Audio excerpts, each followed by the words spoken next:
Bienvenidos a Mixio, el podcast diario de tecnología. Mi nombre es Alex Barredo y hoy tenemos que comenzar con una buena noticia, y es que Google ha dado marcha atrás con la decisión o con la potencial decisión de intentar dificultar el trabajo de las extensiones, de la forma en la que múltiples extensiones, pero sobre todo los bloqueadores de contenido, los bloqueadores de rastreadores iban a tener que comportarse, iban a tener que, adaptar todos sus mecanismos internos, y parece que van a dejarlo todo como estaba o casi como estaba con esta versión nueva del Manifest 3.0, el Manifest V3. Así que en este sentido, muy buenas noticias. También vamos a comentar algunos cambios nuevos que están añadiendo la gente de Chrome y vamos a analizar un poco esta decisión. Ya lo comentamos hace unos días, pero vamos a ir un poco más allá, que es lo que ha hecho a Google recular.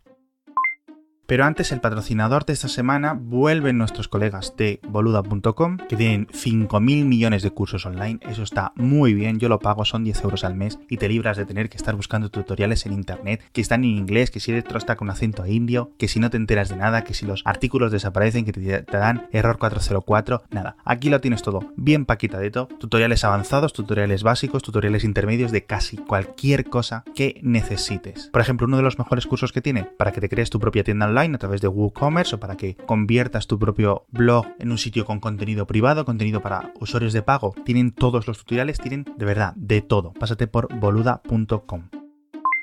Volviendo al tema de los bloqueadores, decíamos hace un mes, cuando se llegó toda esta especie de escándalo, por decirlo así, que Google de tapadillo había dicho, oye, vamos a cambiar esto en el manifiesto y los creadores de extensiones van a tener que modificar sus extensiones para hacer uso de unas nuevas APIs que se llaman las Declarative Net Request, en vez de utilizar las típicas tradicionales Web Request. Las Web Request obviamente tenían algunos problemas de privacidad. Por ejemplo, si te instalas un bloqueador de rastreadores, ese bloqueador de rastreadores tiene acceso a todas las peticiones que hagas constantemente en el navegador. Y esta era una de las razones o motivos que daba Google para cambiar esto, ¿no? Es decir, no simplemente vamos a dejar que el bloqueador acceda a todo y luego decida bloquear, sino que el bloqueador nos va a dar como unas normas de las cosas a bloquear y será el propio navegador el que decida cuándo bloquear las cosas. Esto lo que hacía, aparte, es que sí, era un poco más privado, pero por otro lado, la mayoría de los navegadores o de los bloqueadores de publicidad no están haciendo uso de este análisis, es decir, les da igual lo que bloqueen, tú tienes unas normas, ellos los bloquean y no lo envían a sus servidores ni hacen nada con esa información. Por otro lado, este tipo de bloqueos lo que hacía era que fuera un poco más lento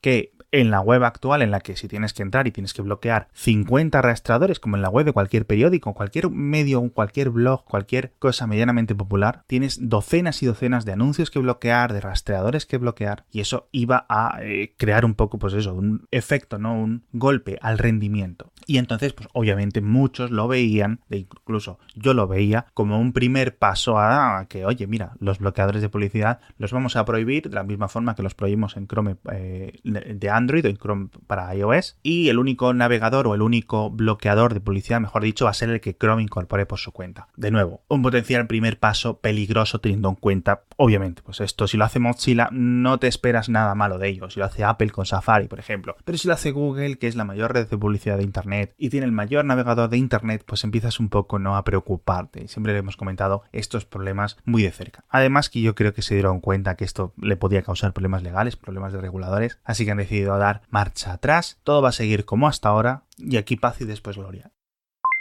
Y uno de los grandes motivos que les ha hecho dar marcha atrás ha sido un reciente estudio de la gente de Ghostery, en la que dicen, oye, mira, estáis diciendo que nuestros bloqueadores de publicidad causan un impacto en la navegación web, en el rendimiento, cuando no es verdad. Hemos visto 1000 estudios que certifican cómo obviamente los rastreadores de publicidad, los rastreadores y la publicidad, mejor dicho, hacen que las páginas web tarden en cargar 2 o 3 veces más de lo que deberían. De hecho, lo podéis ver por vosotros, la mayoría de los oyentes. Y como los bloqueadores de publicidad y los bloqueadores de rastreo, especial Ghostery, especial uBlock Origin, etcétera, etcétera, etcétera, son muy eficientes. Os dejo un enlace al estudio, porque además de verificar cuáles son los más eficientes y cuáles menos, da cifras bastante interesantes. Echadle un ojo.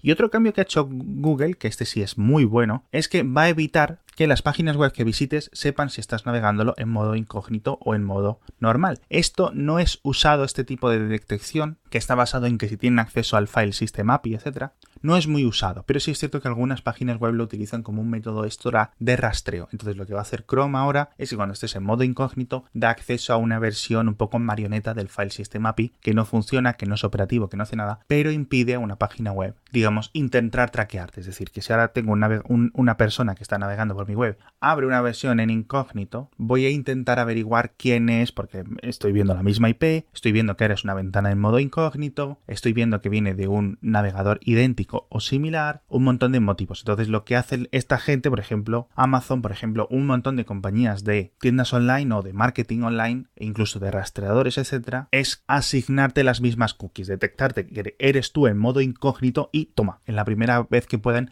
te calzan las mismas cookies para seguirte, para intentar meterte los mismos anuncios que tenías cuando estabas en la versión normal. Y esto pues obviamente derrota, ¿no? Es una derrota de todo lo que significa, todo lo que entiende el usuario por el modo incógnito, ¿no? Justo a partir de esta trampilla de detección de que si el file system API estaba activo o no. Entonces Google va a hacer esto y me parece una decisión bastante buena. El modo incógnito al final es una herramienta muy útil, muy usada, pero yo creo que la gente la está malentendiendo. Alguna gente yo creo que piensa que es muchísimo más potente de lo que es. Y por otra parte estamos viendo obviamente pues cómo no es tan seguro como debería. Tampoco es una cosa de anonimidad 100%, pero hay que encontrar un balance en estos temas.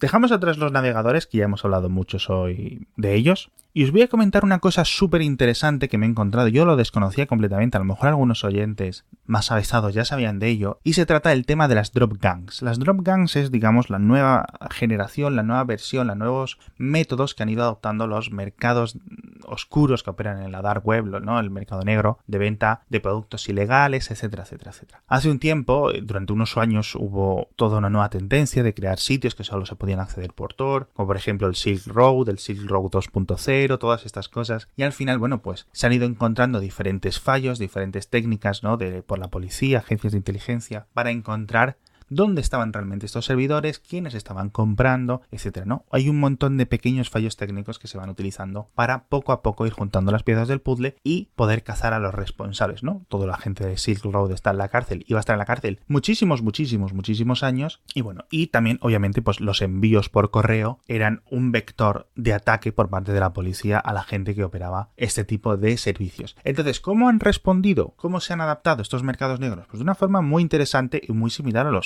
lo que vemos o lo que hemos visto en las novelas de espías, ¿no? De los 50 y de los 60. A través de esto, como ya digo, las drop gangs, ¿no? O sea, bandas de dejar cosas, drop, ¿no? De depósitos, bandas de depósitos, vamos a decirlo. Que han cambiado, que antes estaban centralizados, necesitabas una web, necesitabas un foro, necesitabas un sitio de compra-venta, aunque luego un montón de compras pues se hicieran primero a través de herramientas online como PayPal, de Scroll, etcétera, etcétera, etcétera, y luego han ido evolucionando hacia modelos de criptomonedas, sobre todo unas que sean un poco más anónimas o anonimizantes, etcétera, como un Monero, etcétera. Bien, pues esto han visto que tiene puntos de fallo bastante grandes, que si los agentes de policía de un país les tiran el servidor, se acaba todo el chiringuito, y lo que han hecho es pasarse a la web normal, a la web visible que usamos tú y yo con herramientas de mensajería. Una de las más usadas es Telegram, con lo cual ellos lo que hacen es operar un montón de canales casi de quita y pon. Aparece un canal, desaparece, entra la gente, más o menos, ¿no? Se van pasando por canales distribuidos, canales paralelos, los nuevos enlaces a los canales, y están operando en canales, ya digo, y en grupos, y a través incluso de bots de Telegram que aparecen y desaparecen constantemente. Esto tiene sus problemas, pero lo que se hace es crear sistemas totalmente distribuidos. No hace falta o no puedes hacer mucho eliminando un canal de Telegram porque vuelven a salir como setas, ¿no? Y cuando digo Telegram digo cualquier casi otra compañía o empresa de mensajería. Otra cosa muy interesante es que utilizan equipos distribuidos, es decir, obviamente si tienes que dejarlos no puedes usar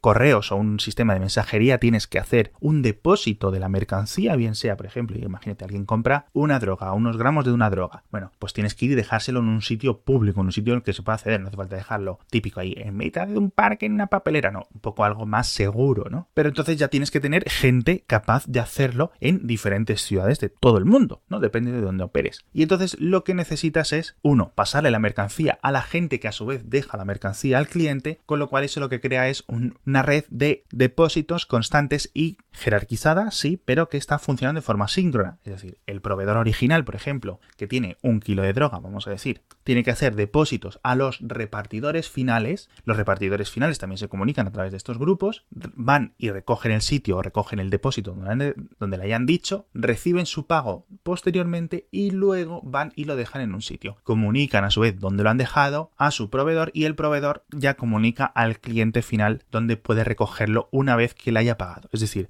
es como un sistema asíncrono en lo que lo único digital que hay realmente son los pagos a través de, ya digo, criptomonedas como por ejemplo Monero. Esto lo que hace es que si, por ejemplo, detienen a alguien que está distribuyendo las cosas en una ciudad, no sepa en ningún momento quién es su proveedor, porque nunca la ha visto, porque nunca ha establecido comunicación con él más allá de unos chats anónimos en Telegram y de unos pagos, en principio, en unas monedas que son difíciles de rastrear. No son imposibles y cada vez se van encontrando más formas, ¿no?, de ir siguiendo el rastro de los pagos de una persona a otra, porque sobre todo se están utilizando intercambiadores que obviamente tienen que colaborar con la policía para eso. Es decir, si por ejemplo usas Coinbase para pagar a una persona, la cartera o la dirección de la cartera de esa persona ya queda un poco rastreada, con lo cual vas uniendo las piezas del puzzle, ¿no? Al final, las criptomonedas en muchas ocasiones sí son difíciles de rastrear o imposibles, pero siempre hay alguna vez que por comodidad quedan un poco menos así. Entonces me parece muy interesante esto, me parece muy curioso que hayan vuelto a métodos que se hayan visto efectivos, pues ya digo, por los espías, por las redes de espionaje de toda la vida, de que obviamente no puedes confiar en los sistemas de correos porque es como entrar en un sitio que es muy fácil de vigilar, y de esta forma pues en ningún momento el proveedor y el cliente entran en contacto bajo ningún concepto, ni a través de internet, más allá de un chat que desaparece y que no queda registrado en ningún sitio. Y por supuesto, por ejemplo, pues la policía no puede decir: hola, soy un cliente, quiero comprar 1 gramo de drogaína, por favor, y entonces les llega por correo y entonces ya te pueden rastrear, etcétera. Aquí nunca hay un contacto. ¿Sí? La policía lo único que puede rastrear, lo único que puede encontrar es que, anda, mira, nos hemos encontrado esta mercancía escondida en este sitio, pero no sabemos quién la ha dejado allí. Muy interesante todo esto, ya digo. Y para acabar, un montón de enlaces más en la newsletter, me gustaría comentaros algunos más, y es que parece que en la próxima versión de Android, la Android Q o Android 10.0, como queréis decirlo, parece que puede desaparecer por fin el botón de atrás, que es una cosa que ha estado en Android de toda la vida, desde su primera versión. Recuerden que Android al principio venía con 4 botones: el botón de atrás, el botón de inicio, el botón de menú y el botón contextual. No lo sé, creo que luego se redujo a 3, dejando el botón de menú, etcétera, que nadie lo usaba, al menos yo no lo usaba nada. Y en Android P se ha cambiado por esta barrita de desplazamiento, porque al final la mayoría de los móviles ya no tienen botón de ningún tipo, pero habían dejado el botón de atrás. Ahora parece que Android Q trabaja, o es posible que, no se sabe, porque no es la versión final, ya digo, desaparezca el botón de atrás, con lo cual, bueno, pues va a quedar todo hecho en cuestión de gestos. Si deslizas hacia un lado, abres la multitarea; si deslizas hacia otro, rápidamente haces el equivalente del botón de ir atrás; si desplazas hacia arriba, haces otro gesto; si aprietas, cierras la aplicación; y si aprietas mucho, abres el asistente de Google. Eso es un poco el resumen de los nuevos gestos, que son muy similares a los gestos que hay en Android P, pero eliminando el botón de atrás. Así que bueno, fin de una era en cierto sentido, pero bueno, yo creo que es una buena decisión.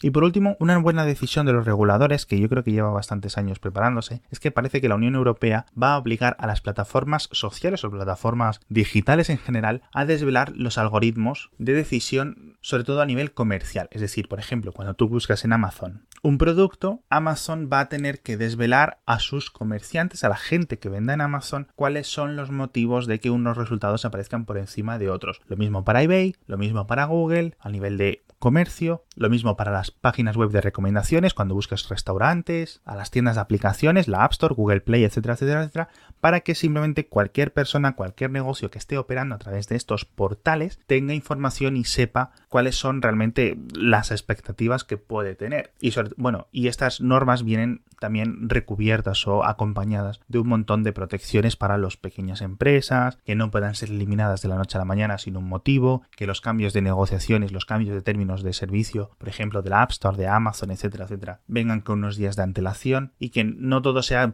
como muy unilateral. Es decir, que Amazon no puede decir, bueno, pues si no quieres esto, lo tomas o lo dejas. No, vamos a intentar hacer esto un poco más equiparable. Ya hemos visto cómo estas puertas de Internet o estos agregadores, que son la búsqueda de Amazon, la App Store, Google, los resultados de Facebook, los resultados de eBay, los resultados de Yelp, de Google Maps, etcétera, pues al final operan como si esto fuera su cortijo, cuando realmente dependen de un montón de empresas pequeñas que hacen la mayor parte del trabajo por ellos. Y esto, bueno, pues es como darles un poco más de poder para que el consumidor, al fin y al cabo, sea menos afectado, pero también nosotros, no solo como consumidores finales, sino el consumidor de estas compañías, que es al final la gente que está haciendo el comercio con ellos. Así que bueno, muy, muy interesante, la verdad. Bueno, ya digo, muchísimas más noticias en la newsletter, muchísimas gracias a todos por escuchar, muchísimas gracias a boluda.com, echadle un vistazo, que de verdad los cursos online merecen mucho la pena, están muy bien preparados. Y ahora ya sí que me despido hasta mañana, muchas gracias a todos por escuchar.